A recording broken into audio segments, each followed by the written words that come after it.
It's 3 a.m. You're staring at the ceiling.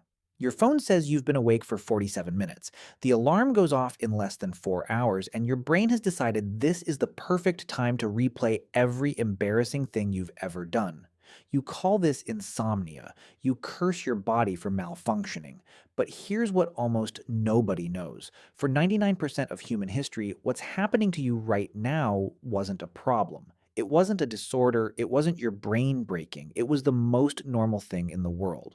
Your body might be doing exactly what it was designed to do for 300,000 years. We just forgot. Let me explain.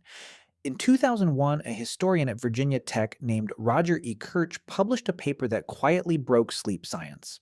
He spent 16 years digging through dusty archives, court records from medieval England, prayer books from the 1400s, diaries of farmers and merchants, medical manuals, and letters between ordinary people who had been dead for 500 years. And he kept finding the same two phrases, first sleep and second sleep. He found them more than 500 times in the Odyssey, medieval Latin texts, French physician manuals, and 19th century English novels. Every single reference described the same thing. People didn't sleep in one continuous block. They went to bed shortly after sunset, slept for about 4 hours, woke up for 1 or 2 hours in the middle of the night, and then went back to sleep until dawn. This wasn't a quirk or a rare habit. It was how nearly every human being slept for as long as we can trace. And here's the unbelievable part. Historians had been reading these references for centuries, but they kept mistranslating them. They couldn't imagine people had ever slept differently than we do now. So first sleep became simply sleep. And the second sleep disappeared entirely. The truth had been sitting in our oldest books the whole time, and we couldn't see it. So what did people do during those waking hours in the middle of the night? Everything. They had sex, visited neighbors, checked on sick relatives, tended animals, stoked fires, wrote letters, prayed, and reflected on dreams while the memories were still fresh. A doctor's manual from the 1500s even recommended this period as the best time to study and think clearly. They called it the watch, because the world was silent, nothing demanded attention, and the mind was calmer than it ever was during the day. Then, around 4 in the morning, they would fall asleep again for another 4 hours until dawn. 2 sleeps, a waking middle. For thousands of years, nobody complained about it because it wasn't considered a problem.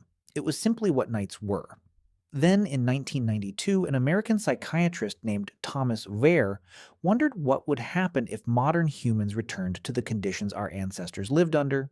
He ran an experiment where volunteers lived without artificial light, no lamps, no screens, no streetlights. Every night, they experienced 14 hours of darkness, similar to life before electricity. Within a few weeks, every participant naturally settled into the same pattern.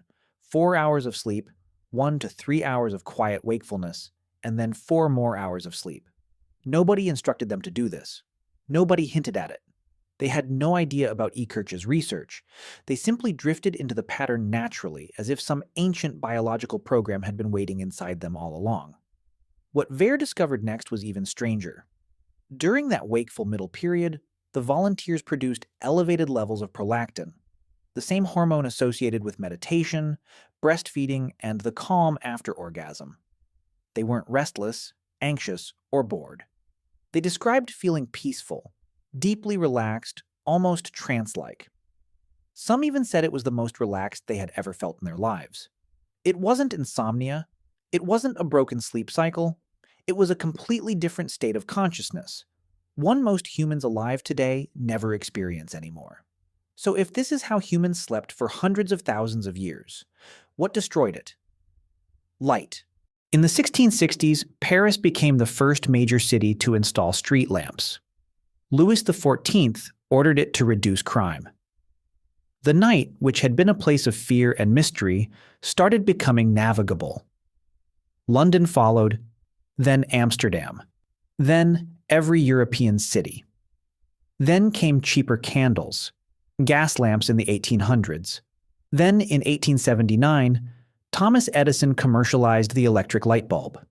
And within 2 generations, the night that humans had known for 300,000 years was gone. People started staying up later. They pushed first sleep back. They compressed the night into one continuous block. The wakeful middle, the watch, simply got squeezed out of existence. By the early 1900s, references to first sleep and second sleep had vanished from English. By the time of the Industrial Revolution, sleeping in two phases had been rebranded as insomnia, a disorder, a medical problem. Which brings us back to your 3 a.m. Modern humans are exposed to artificial light an average of 7 to 8 hours after sunset.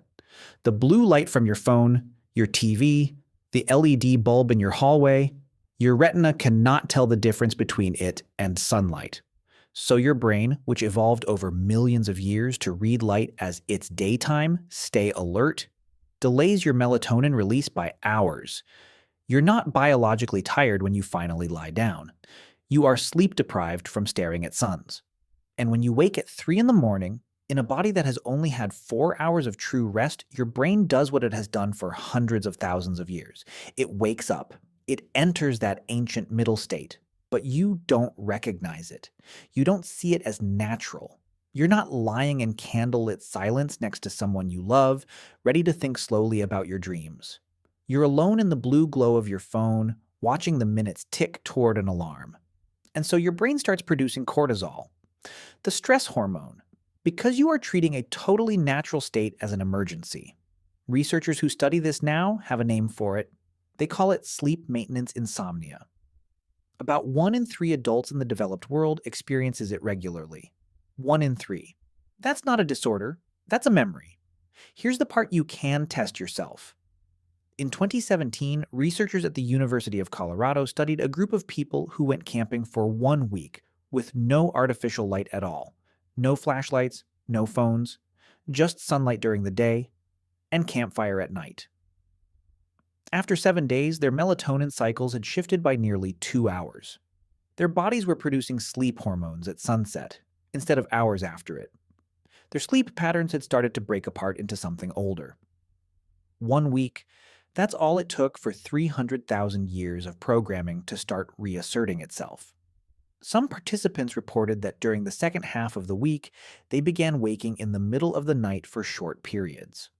Not anxious, not stressed, just awake, watching the stars, listening to the fire, going back to sleep an hour or two later. They had stumbled, without knowing it, back into the watch.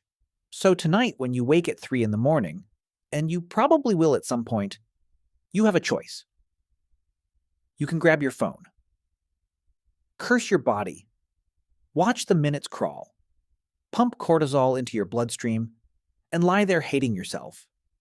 Or you can do what your ancestors did for 10,000 generations. Don't fight it. Don't reach for the light. Don't check the time. Lie there in the dark. Let your mind drift.